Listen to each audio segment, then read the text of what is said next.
احساس ہی نہیں رہا.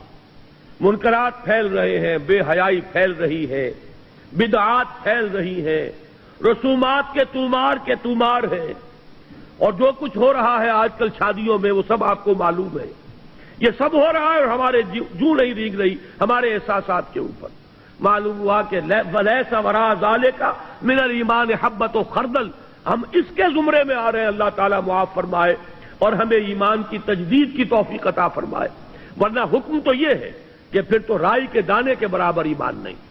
اب یہاں اس حدیث کی روح سے جو ایک اہم مسئلہ میں آپ کو بتانا چاہتا ہوں وہ یہ ہے، بدقسمتی سے عام طور پر سنی مسلمانوں میں ایک خیال عام ہو گیا ہے، اور وہ خیال یہ ہے کہ اصحاب اقتدار بادشاہ وہ کتنے بھی فاسق ہوں، فاجر ہوں، کچھ بھی کریں، ظالم ہوں، ان کے خلاف بغاوت نہیں ہو سکتی جب تک کہ وہ آپ کو کفر کا حکم نہ دے. اصل میں بعض روایات ہیں محمد الرسول اللہ صلی اللہ علیہ وسلم کی، بعض احادیث جو اس مضمون کی ہیں کہ جب تک کفر بواح کا حکم نہ دیا جائے بغاوت نہیں ہو سکتی. ان احادیث کی وجہ سے بہت سے لوگوں کا یہ خیال ہوا، اور عام طور پر اہل سنت میں یہ خیال عام ہو گیا ہے. میں اسی کا نتیجہ دیکھ رہا ہوں. میرے لیے آج کل یہ مسئلہ بڑا ایک گہرے غور و فکر کا موجب ہو گیا ہے. کیا وجہ ہے؟ شیعہ سنیوں کے مقابلے میں پوری دنیا میں اگر تعداد دیکھیں 1/100 نہیں ہے، لیکن اس صدی میں اگر انقلاب برپا کیا تو شیعوں نے بادشاہت کا تختہ الٹا، جو بھی نظام انہوں نے قائم کیا اپنی فقہ کے مطابق نظام قائم کر لیا. پوری سنی ورلڈ، موریتانیہ سے لے کر انڈونیشیا تک ایسی ایسی عظیم تحریکیں، جماعت اسلامی کی تحریک، تبلیغی جماعت کی تحریک، الاخوان المسلمون کی تحریک، لیکن کہیں بھی انقلاب کے کوئی آثار ابھی تک موجود نہیں، دور دور تک کوئی اثرات نہیں. آخر کوئی سبب ہے؟ اور طلب مسئلہ ہے. وجہ کیا ہے؟ یہ سنی جو ہے یہ سن کیوں ہو کر رہ گیا ہے؟ کوئی نہ کوئی فکر کے اندر، سوچ کے اندر، نظریے کے اندر کوئی غلطی ہے. بات سمجھ لیجئے. آج جیسا کہ میں نے عرض کیا، میں نے بڑا سینسیٹیو ایشو ہے، آج تک کبھی اس پر گفتگو نہیں کی ہے، لیکن کچھ دنوں سے شدت کے ساتھ میں سوچ رہا ہوں وجہ کیا ہے. جان ہی نہیں پڑتی، کہیں معلوم ہوتا مردہ ہے. معاشی مسئلے پر کھڑے ہو جائیں گے، سیاسی مسئلے پر کھڑے ہو جائیں گے، کسی کی ٹانگ کھینچنے کو جمع ہو جائیں گے، سینکڑوں لوگ جانے بھی دے دیں گے، لیکن کوئی آرگنائزڈ ایفرٹ اس دنیا میں اسی دور میں ایرانیوں نے کر کے دکھا دیا. جو بھی ان کا دین ہے، جو بھی ان کی فقہ ہے، جو ان کے تصورات ہیں، اس کو چھوڑ دیجئے کہ اس سے ہمیں کہاں کہاں اختلاف ہے، لیکن انہوں نے اس کو کر کے تو دکھایا ہے. ہم نے کیا کیا؟ بادشاہتیں چل رہی ہیں، ایک ایک محل اربوں ڈالر کا بنتا ہے اور محل خالی پڑے رہتے ہیں. بادشاہ سلامت کی جھلک دیکھنا نصیب نہیں ہوتا محل کو. سال میں زیادہ سے زیادہ بادشاہ سلامت 4-6 دن کے لیے آ جائیں گے بس، اور محل اربوں ڈالر کا بنا ہوا. جبکہ اسی ملک کے اندر جا کر دیکھیے آپ کو کہ بالکل حیوانوں کی طرح انسان رہتے ہوئے نظر آ جائیں گے. آپ بھیک مانگتے ہوئے لوگ نظر آ جائیں گے. آپ حاجیوں سے، اور جو لوگ عمرے کے لیے جاتے ہیں، بچے جس طریقے سے لپٹ لپٹ کر مانگتے ہیں، وہاں پہ اب بھی نقشہ موجود ہے. یہ حال کیا ہے؟ یہ نظام ہمارے ہاں کیوں نہیں بدل رہا؟ کہیں سے کوئی حرکت نہیں. خاص طور پر اس دنوں میں مجھ پر یہ سوچ بہت زیادہ طاری ہوئی ہے. اس کی وجہ کیا ہے یہ بھی سن لیجئے. جب یہ جہاد افغانستان بڑی شدت کے ساتھ چل رہا تھا، اب تو یہ کہ اس میں بہت سی صورتحال، بہرحال میں اس پر گفتگو نہیں کرنا چاہتا. اب وہ یوں کہا جا سکتا ہے کوئی قابل رشک حالت میں نہیں ہے، لیکن میں آج سے پہلے کی بات کر رہا ہوں. 1-2 سال پہلے روسیوں کے وہاں سے جانے سے پہلے جو شکل تھی، اس وقت ایک بات متواتر سننے میں آ رہی تھی کہ جہاد افغانستان کا فال آؤٹ، یہ جو ترکستانی ریاستیں ہیں رشیا کی، USSR کی، یہ سمرقند اور بخارا، یہ ریاستیں، ان میں بڑے اثرات پھیل رہے ہیں اس کے. ان میں اسلامی جذبات، دینی جذبات زندہ ہو رہے ہیں، اور انشاءاللہ روس کو لینے کے دینے پڑ جائیں گے.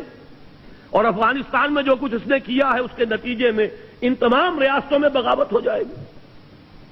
لیکن میں حیران ہوں، بغاوت ہوئی تو نمبر 1 یورپین کنٹریز میں ہوئی، ذرا گرفت کمزور پڑی ہے اگر رشیا کی، یورپ کے اندر ایک ملک، دوسرا ملک، تیسرا ملک، چوتھا ملک، انہوں نے بند توڑ دیے، کھڑے ہو گئے۔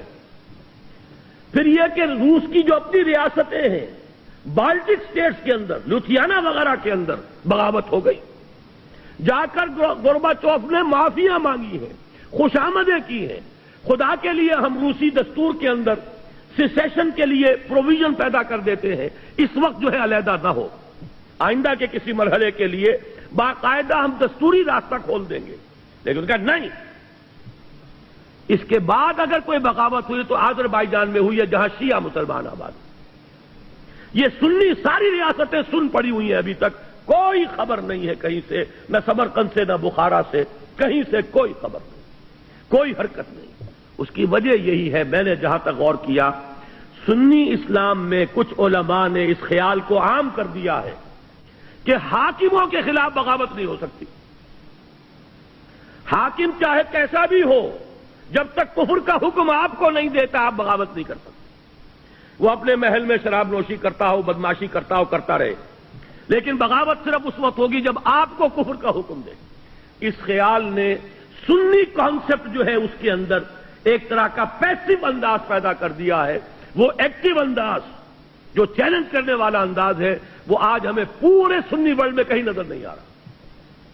حالانکہ اب نوٹ کیجئے، یہ حدیث بھی تو موجود ہے، من جاہدہم بیدہ فہو مومن، لیکن یہ کہ ہوتا کیا ہے احادیث کے ضمن میں، جیسے قرآن مجید میں ایک آیت آپ لے لیں، دوسری آیتیں چھوڑ دیں تو آپ کا راستہ جو ہے ٹیڑھا ہو جائے گا۔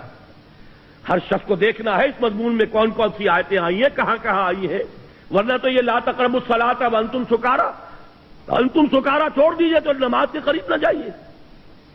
حدیث میں جہاں وہ حدیث موجود ہے کہ جب تک وہ کفر کا حکم نہ دے بغاوت نہیں کر سکتے، وہاں یہ حدیثیں بھی تو موجود ہیں کہ جب وہ لوگ ہوں برسر کار کہ جو یفعلون ما لا یؤمرون ویقولون ما لا یفعلون فمن جاہدہم بیدہ فہو مومن، یہ جہاد بالید کس شے کا نام ہے؟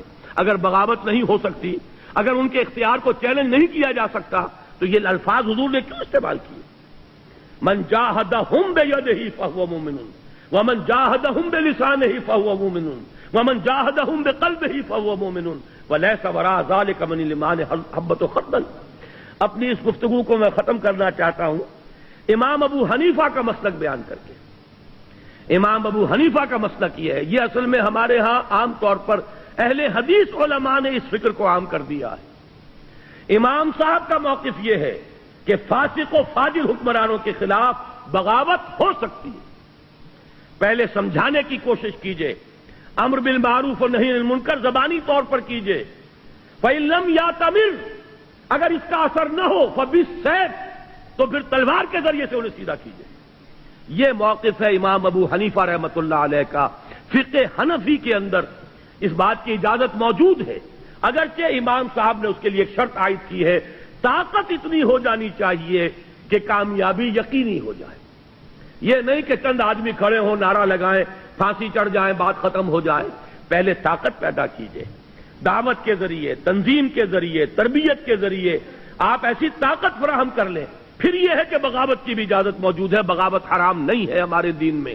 یہ بات جو ہے اس حدیث کے حوالے سے نوٹ کر لیجئے، اور یہ کہ امام ابو حنیفہ رحمۃ اللہ علیہ کا وہ موقف ہے، عام طور پر بعض احادیث کے ذریعے سے اور بعض احادیث کے حوالے سے خاص طور پر اہل حدیث علماء نے جس چیز کو عام کر دیا ہے وہ در حقیقت کوئی متفق علیہ چیز نہیں ہے ہمارے ہاں، بلکہ امام ابو حنیفہ کا موقف یہ کتاب و سنت سے اقرب ہے، نزدیک تر ہے، اور یہ حدیث آج آپ کے پاس متن اس کا موجود ہے، آپ اس کو لے جائیے، غور کیجئے، سوچئے، گفتگو کیجئے کہ جب یہ صورت پیدا ہو جائے کہ یقولون ما لا یفعلون ویفعلون ما لا یؤمرون، جب ایسے لوگ ہوں جو کہتے کچھ اور ہوں، کرتے کچھ اور ہوں، کرتے وہ ہوں جس کا حکم نہ ملا ہو، تو فرمایا فمن جاہدہم بیدہ فہو مومن ومن جاہدہم بلسانہ فہو مومن ومن جاہدہم بقلبہ فہو مومن ولیس وراء ذلک من الایمان حبۃ خردل۔